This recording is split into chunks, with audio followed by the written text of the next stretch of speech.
Pansit Canton yung babanatan natin ngayon, tropa. Yung handa ko, ginawa ko rin pang merienda sa mga tropa nating manggagawa. Kaya sulit na sulit yung pagluluto natin. Let's go! Tinulungan na nga rin pala ako ni Ermats maghiwa ng mga rekado ng Pansit Canton na lulutuin natin, tropa. Paano naman kaluluto ko lang din kasi ng minudo. Kaya siya na yung gumanap sa mga hihiwain nating rekado. Ayan, nakaready na yan, tropa. Kaya isasalang na lang. Tapos nagpakulo na rin pala ako dito ng manok para siya rin maghihimay, tropa. Then isalang na natin. Nuna ko nga palang i-pre-cook tong squid balls natin, tropa. Isa yan sa mga malupit na pampalasa ng Pansit Canton natin. Tapos sinunod ko na nga pala dito yung balunan. Kasi atay balunan kasi yung nabili natin. Kaya unahin natin yan kasi medyo matagal kasing maluto yan. Medyo tinoasted ko yan para madaling nguyain.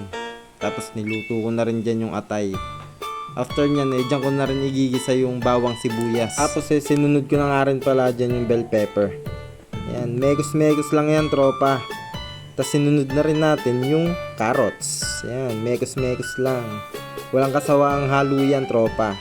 Tapos sinunod na natin yung Baguio beans at repolyo. Yung pansit kasi kahit naman napakaraming sangkap na yan pag natapos naman sobrang sarap.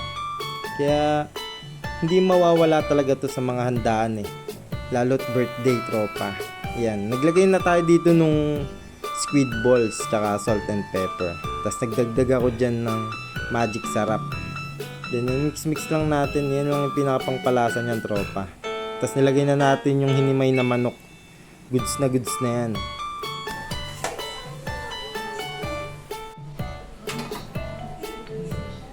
Then maglagay na tayo dito ng tubig para sa pagpapalambot o sa pinakasabaw ng ating pansit. Pwede nga rin pala dito yung pinagpakuluan nyo ng manok. Ako kasi gumamit ako dyan ng chicken cubes. Tapos medyo namali ako dito Nailagay ko kaagad yung Pansit Canton natin. Hindi ko pa nailalagay yung mga pangpalasa sa sabaw natin. Ayan. Pero okay lang naman din yan. Maglagay lang din ako dyan ng toyo, liquid seasoning, tsaka oyster sauce. Yan. Unti-untiin lang natin nilagay yan yung pansit noodles natin. Yung Pansit Canton noodles. Hanggang sa lumambot. Isa-isa lang para magkasya kasi pag sabay-sabay nyo hindi magkakasya yan Nasa 1 kilo lang yan, tropa.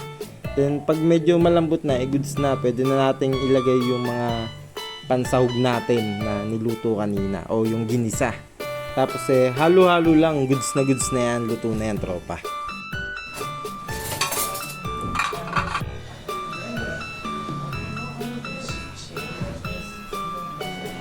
At syempre, titikman na natin kung quality goods na. Yung ganitong pansit kasi, napakasarap din nito talaga iulam. At merienda, yun, quality goods na.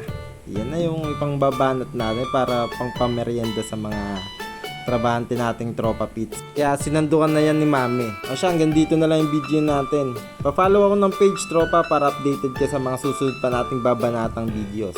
O siya, salamat sa panonood, tropa. Paalam, bye bye.